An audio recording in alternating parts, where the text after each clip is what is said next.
Alright, welcome back. If you're just joining us, this is still the first coming to you live from the Abuja studios of KAFTAN Television. And like I promised earlier, we've now been joined by a guest. His name is Duke Alamboye. He's a public affairs analyst. And together we shall be taking a look at some of the headlines I read out to you earlier. And this is also a reminder that our phone lines are now open for you to call and join the conversation. Good morning. Thank you so much for joining us on the program. Thank you very much, Sandra. It's a pleasure. Fine, we thank God. Well, Nigeria, the season is coming to an end. Yeah. The Christmas period is fast approaching. Okay, I'm very glad I'm not the only one that is excited about Christmas, because when I started the program this morning, I mentioned it that some of us are already counting down to Christmas, and I'm one of those people. So I'm glad to have you say it that we are all looking forward to the Christmas. Yeah. Well, without wasting much time, let's talk about some of the things that we have on our national day list this morning. Yesterday on the program, I also talked about the issue of the Kaduna bombing, but before that, I happened to get the opinion of our guests in regarding the situation. So I also want to get yours. What are your thoughts and your opinion on this particular issue? Well, it's quite to start this discussion. I must register the fact that it's quite unfortunate that that incident occurred at a time when the Nigerian army is trying to put itself together to ensuring safety and security, most basically within the northern region, where it has escalated for too long. We regret totally the unfortunate incident that led to the killings of about 30, as they speculated on the newspapers and all of that. We regret it. It's quite regrettable, and I think I want to first of all give kudos to the military for coming up to own that incident. We've seen the nonchalant attitude of personnel in time past, where issues occur, incidences occur, and then nobody is there to hold it. Today, we've seen a military that is well organized, sincere, and having the sense of purpose for delivery to quickly come up and own the incident. We've seen where these things happen, and then they put it to say it's bandits and local what they call. Yeah, okay. I have to cut you short there, and let's go on a quick sip break, and we'll be right back. We sincerely apologize for that broken transmission. Well, like I mentioned earlier, we've now been joined on the program by Duke Alamboye. He's a public affairs analyst, and we shall be doing justice to some of the headlines I read out to you earlier. Before we were interrupted in our conversation, you were about to make a speech on how you feel about the Kaduna village bombing. Yes. I sincerely join Nigerians and the Kaduna state government, the military agencies, the security agencies that have shown a tremendous effort to condole the family of the bereaved in that unfortunate incident. We are in an era where we are beginning to see the military have its good formations, mostly in the area of tackling terrorism in the country. One of the charges the Tinubu administration had given to them is to ensure that to a very drastic level, the issues of terrorism, banditries, and all of that is sorted out. And the government is not wasting time to fund and see methods or methodologies that can be applied to eradicate those menace in the society. So this is quite unfortunate. This is very, very regrettable, and that the operations had cost the Kaduna people this unfortunate incident.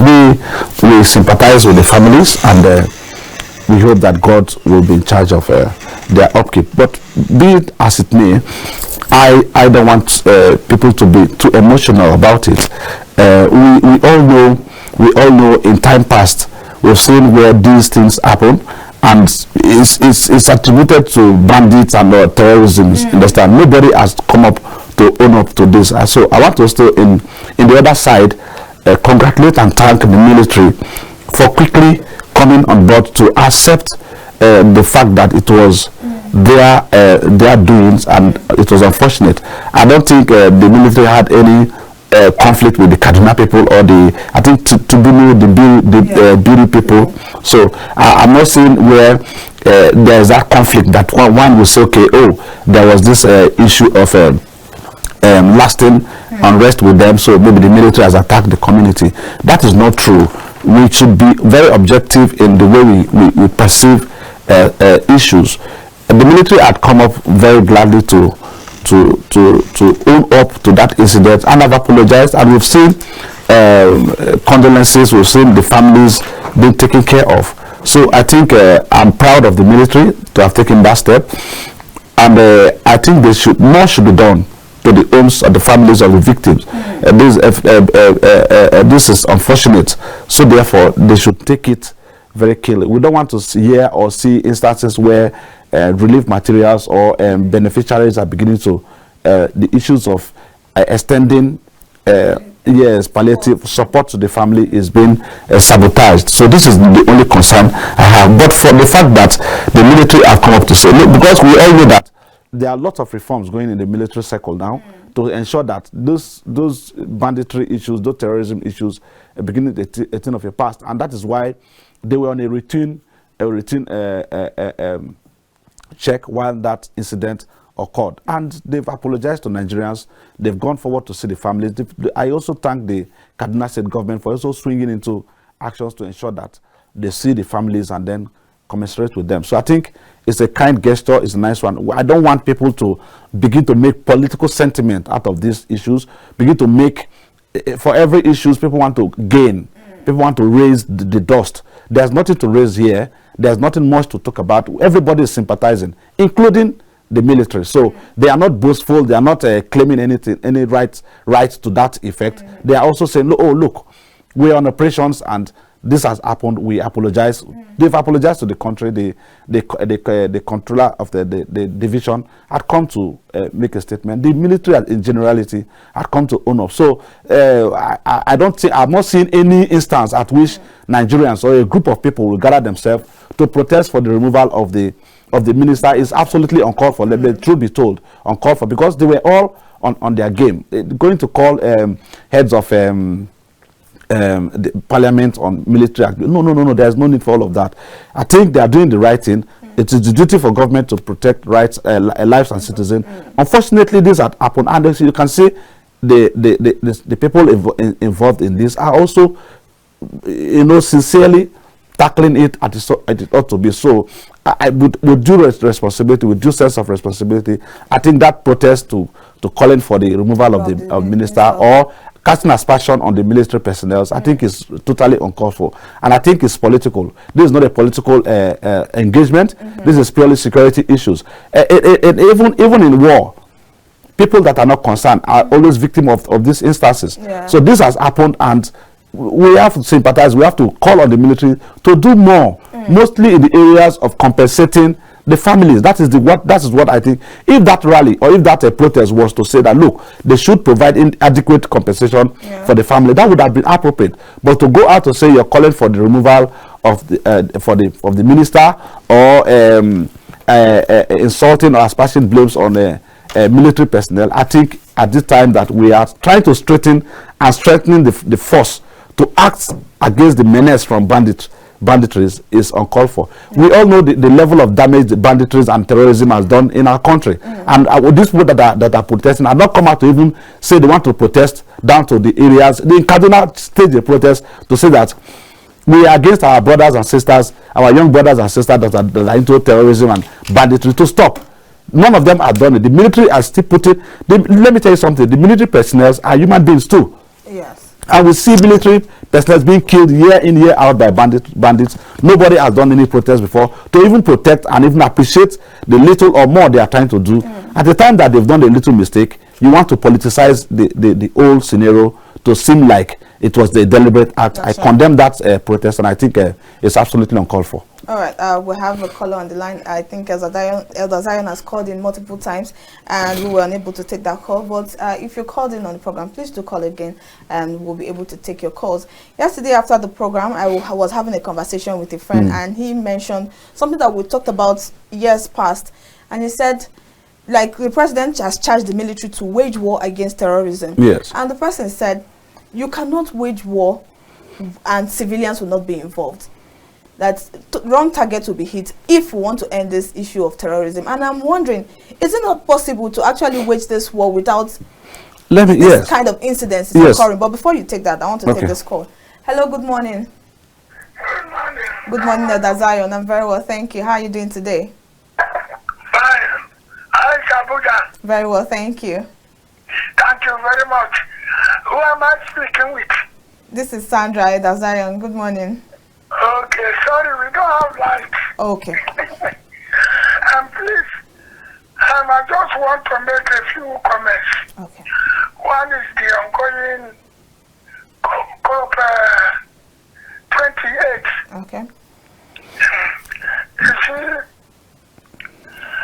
there is this adage which says, if you fool me once, it's a mistake. But it fools me 2 times. I'm not intelligent. Okay. You said this, Nigeria have been participating in this COP something.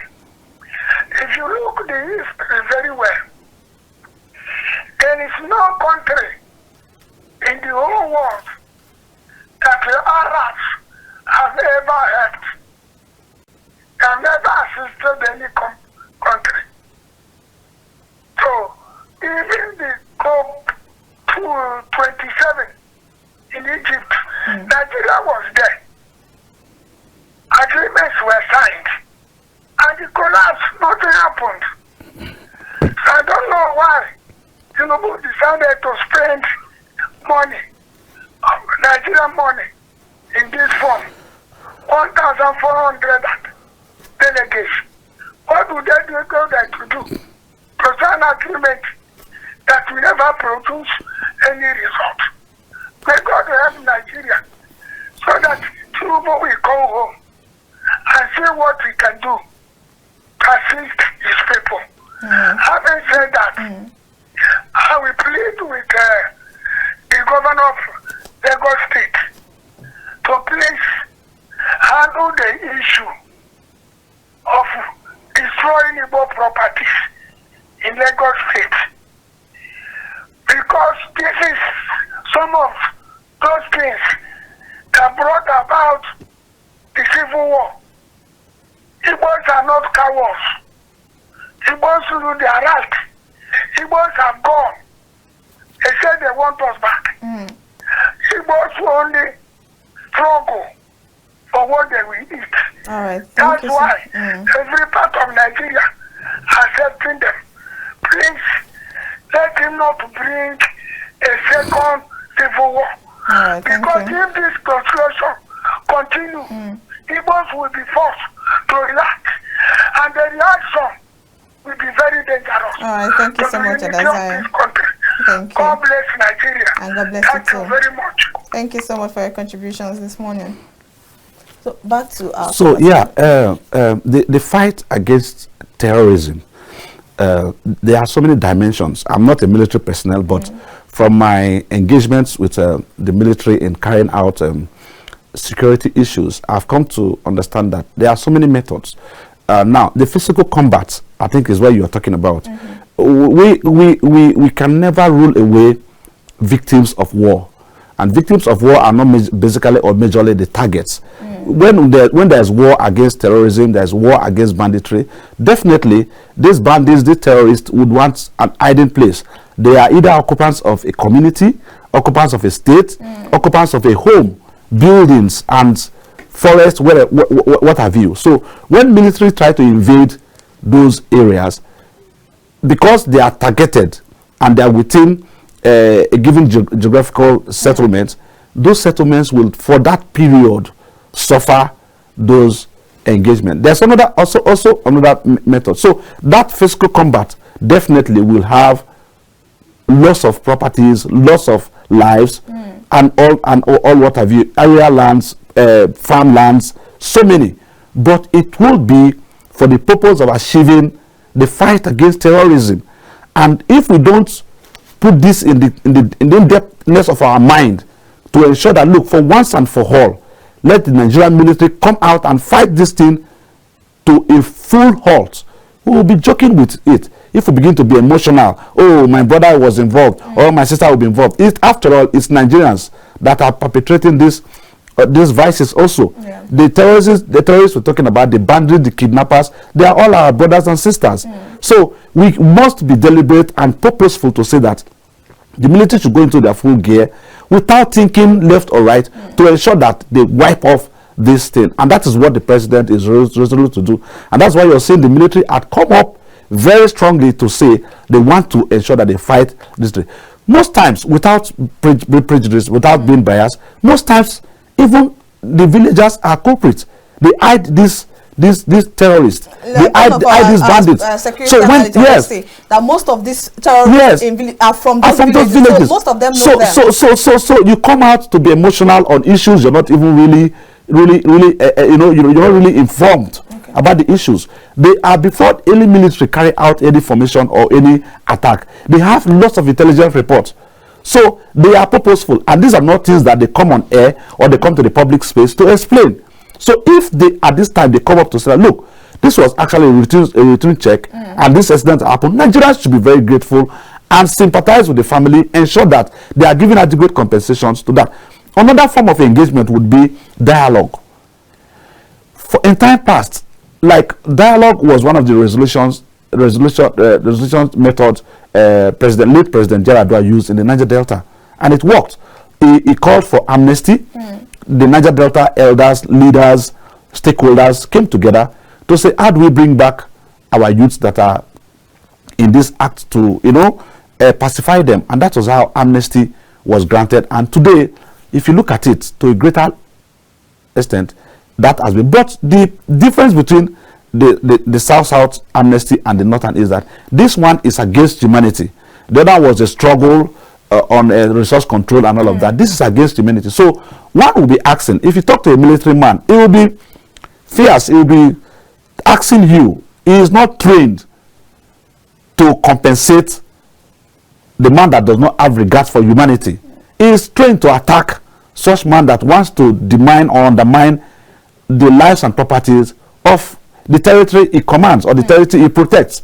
So these are the differentials in all of this we're saying. So the government of today we are having is very resolved. One of its key concern is to ensure that these issues of terrorism, mostly in the north, comes to an end. So they will put in all they want to do to. So the communities that are harboring these terrorists, or the communities that these terrorists have camped themselves or encamped, will also know that they will suffer little or more damage in tackling this. The best thing is for them to cooperate with the military, give adequate security intelligence or informations, so that let me give you an instance. If in a particular settlement, almost every activities that is going on there looks like a terrorism activities, are we saying that because there are a few individuals that are not into that, government or the military should overlook the activities there? That is not true. But again, the military personnel will be aware or will know what methods or what actions to take if the original citizens or original occupants of that community are also given adequate information or as regards who is a stranger and who is not a stranger. So there could be an evacuation method to apply. Okay.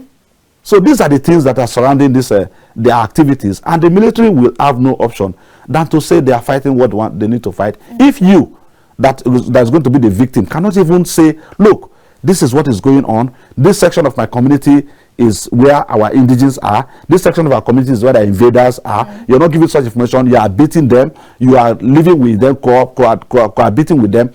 And most times, even giving them information when militaries are trying to approach you for relevant and useful information. So this is the situation we find ourselves in, and it's quite unfortunate. But this will not deter government for fighting terrorism. All right, we have a caller on the line. Hello, good morning. Yeah, beautiful morning to you, Sandra. Good morning, SMD. You are on to SMD from Kano. Good morning, SMD. How are you doing today? Well, I'm doing pretty well, and you? Very well, thank you. Thank you very much, sir, for your analysis, and I really appreciate KAFTAN TV for giving us this ample opportunity. Thank you so much for joining us on the program. Of the nation building. Sir, once again, thank you very much. I really concur with you, and I really appreciate your comments. Thank you, sir. Let me put it this way. You see, Sandra, if you can remember in this platform, I made mention long ago, there is issue of gap of communication between the security structure in the country. Sometimes back when we have the ministerial nominees, I made mention how I wish Mr. President, when he has the economic coordinating economic minister, we should have also coordinating defense minister as well as coordinating information minister. You will ask me why. These two angles, you will agree with me.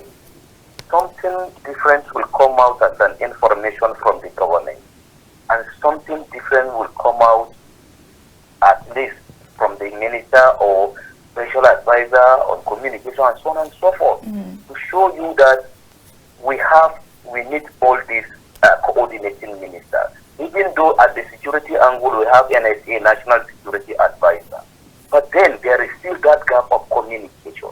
How can we bridge that gap? Remember, I made mention sometimes back, we have National Television Authority, we have Federal Radio Corporation of Nigeria, we have News Agency of Nigeria, we have Voice of Nigeria, and then all these agencies, they are under the Ministry of Information. If not, I'm not advertising NTA, if not NTA, who are they perfectly doing pretty well in terms of communicating government and then government policy and so on and so forth? Yes, we have the Super Tucano sometimes back, we have everything. Super Tucano is something that has some terminology. So there must be an argument why this is happening. So I did not concur with those who are calling on sacking on the Minister of Defense or something of that nature. Because if you sack him, how can you be able to get authentic information on what happened? That's number one. But I agree, if there is any compromisation between the security personnel or the Ministry of Defense in terms of this menace, that very particular person that's involved or compromised has to be dealt with. I quite agree with that. But sacking them, it doesn't make sense to me. And also, we must learn how to at least not politicize issues of security, issues of education, issues of health. There are things you politicize, but these three things, believe in me, if you keep on politicizing them, you will not get what you want. All Because right, thank you so much. objectives or the cardinal objectives of a government is to protect life and property of its citizens. If they want to do that, who are to be blamed?